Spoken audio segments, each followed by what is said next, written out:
What's poppin', dogs? Mr. Allen here. In this video, we're going to determine out of each of these 6 functions here if they are increasing, decreasing, or constant. All right, let's start with f of x equals 3x. Is that increasing, decreasing, or constant? That's got a positive slope. It's going up and to the right. That is increasing.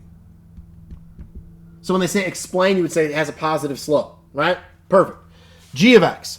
I got 1/2 x plus 2. It's a fraction. Uh-oh. Does that mean it's decreasing? No. It's a positive slope. Once again, it's increasing. It's like an E and an A all together.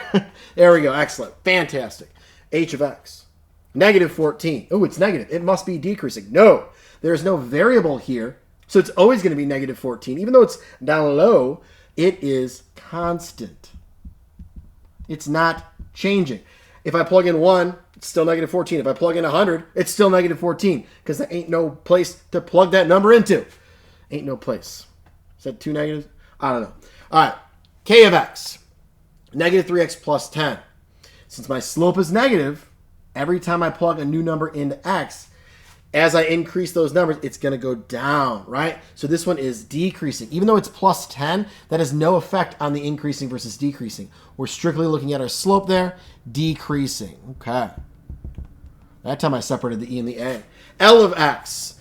I know you might have noticed, you're like, H, what about I and J? I don't know. They just kind of look weird sometimes with functions. So I just went over to K, right? I mean, J, my first name is James. So J, I love the letter J, right?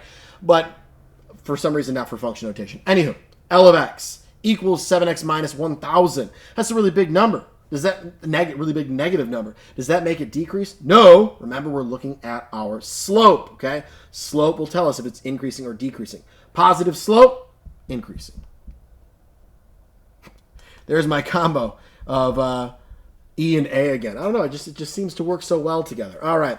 And the last one here, we have M of x equals 1/3. It's positive, but there's no x there. So the slope, there's no slope. The slope is actually 0. It's a horizontal line, so it is never changing, going up or down. It's just staying at 1/3, which means this is constant. Okay, so let's recap that, guys, there. So if it's a positive slope, a number that's a coefficient of our variable x, if it's positive, whether it's an integer, it's a fraction, right, then it's increasing. Same with this guy here.